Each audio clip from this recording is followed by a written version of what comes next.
fine legs. I'm really impressed with the way Mason's come on in the last few weeks, because earlier in the year he played at one of England's Youth Grand Prix events and actually really struggled, had a real onset of dartitis, which was, dreadful to see in any player, as people, will have seen recently with, Kevin Painter at the World Seniors and my commentary partner Anthony Dundas. He'll be able to talk about, dartitis as well. But, Mason's overcome that and is now playing some really, really good stuff through to tomorrow's World Masters semis, and, off to a strong start in his final. Well, not that strong. But welcome in, Anthony. Thank you. Yeah, you're absolutely spot on. It's always good to see a good player come back from the dreaded dartitis. Gives me a shiver just saying the word. Honestly. Well, what gives me a real shiver is the fact Lex is just 13 years old. And, multiple 90-plus averages today, multiple today as well. Just looks so at ease, and similar to what we said in the last game, such a nice natural throw, which is only going to mature and develop as he, kind of grows into his frame more and matures. But, after on tops after 12, it's not bad going whatever age you are. No, absolutely not. I'd give my left little finger for that. Thought you were going to say you left something else then, but no. We'll save that for later. No.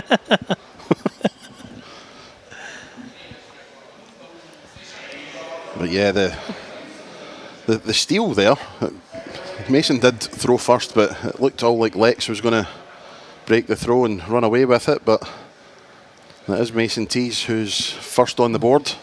Yeah, I think Mason's game, it's not maybe quite as flashy as we've seen some of Lex's performances, but he's that little bit older, and I think there's a lot more of that consistency there. It's just sort of every game's been in that low to mid 80s range, and he's done what you need to do. He's beaten what's in front of him.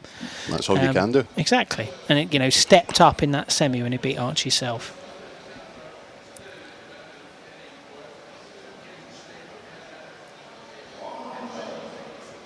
Yeah, just going back to the dreaded D word, which I will try not to say again, because it does actually give me a shiver. We've seen players have it and then come back from it for as long as I can remember. Even before I knew what a dart was, Eric Bristow was the prime example. He, in the 80s, came down with it, still managed to reach a semi-final in the World Championships in 1997.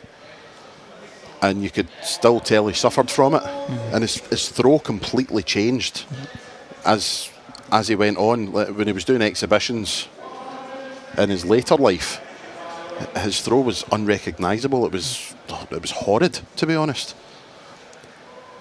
This isn't horrid. If this goes in, this would be wonderful. Oh, wires width away. Mason comes back for 54. 14 for his favoured tops. Marvellous.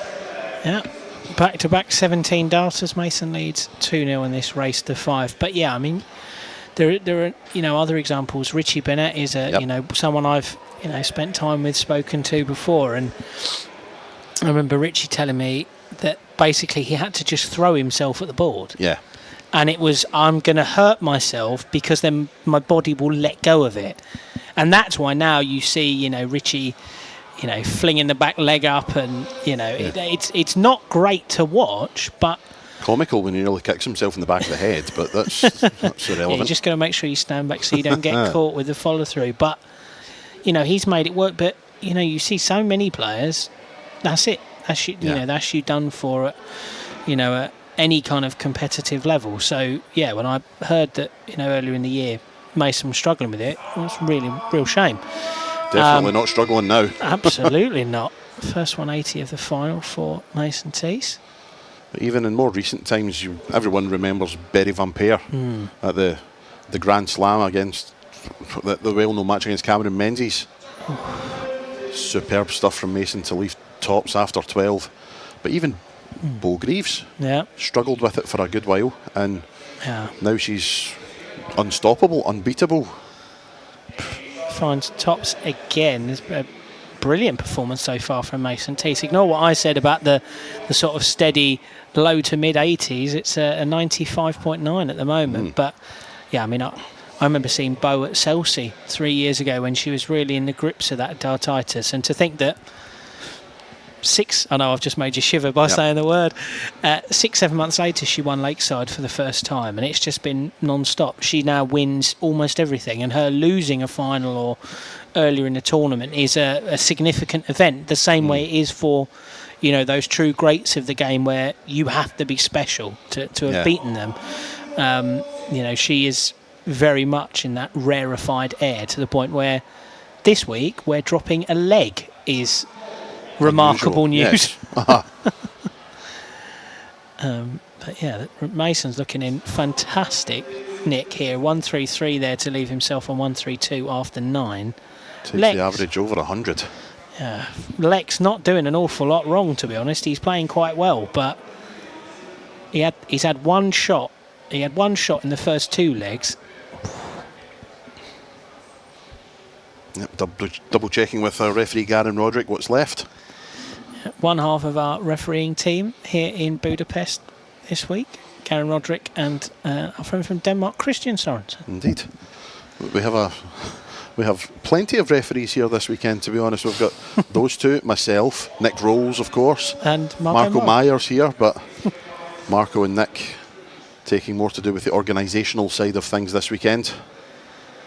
Tops again for Mason. He's just not missing it. He's just not missing.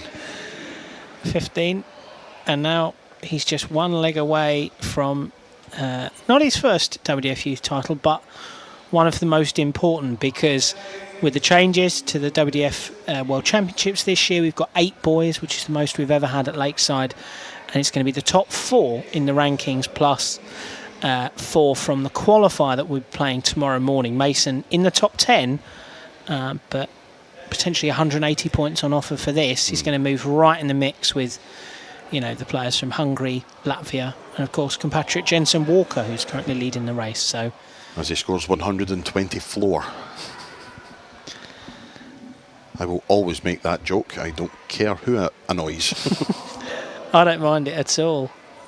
As you said, he has won 2 world ranking titles this year, the England Youth Grand Prix 2 and the Welsh Classic Youth title.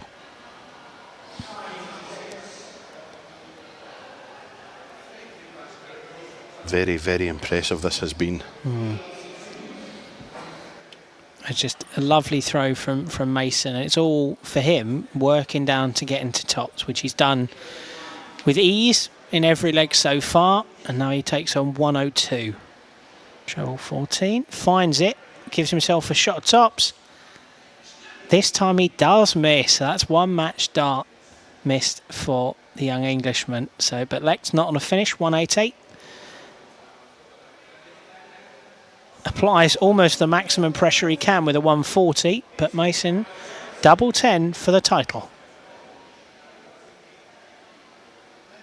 Double 5. Inside on the 10 with the second dart, and then outside on the 5. So Lex, smile on his face, comes back for 48. Single 16, leaves double 16, which he finds at the first time of asking. So that's a breaker throw for the young Belgian, 4-1. And Mason, hopefully, will just get those 4 missed match darts out of his mind. He'd been faultless until then, and now he will come back looking to put this game to bed. And he's putting on the afterburners there, a 140 to begin this 6th leg.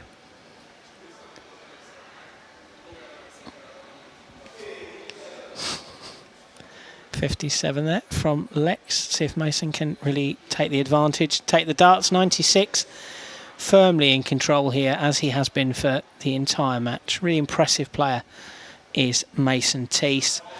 You know, came here this week because he qualified through winning that England Youth Grand Prix, as Anthony mentioned. And, you know, ultimately he wants to get to Lakeside. You know, he wants to be there. He wants to play in that Boys World Championship, and he wants to win that Boys World Championship title. Great great competition there, but playing the way he is, it's going to be very hard to beat. Big Fish not going to go. Doesn't make an enormous dent in it, just 56 off. So Lex comes in for 104.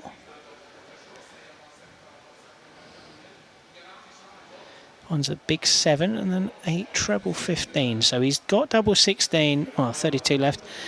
As and when he gets a chance to come back, which he will do now, Mason finds the big 5.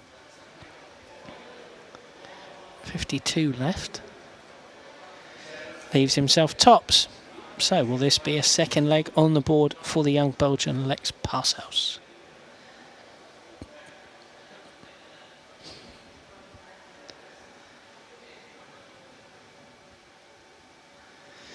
Not to be inside on the 16, the 8, and then he misses double 4. So Mason comes back for his favoured tops. He's been almost perfect on it so far. He's not this time, but he finds the double 10 and lets out a big roar. Mason Teese wins 5-1 here, the Boys World Open 2024 in Budapest.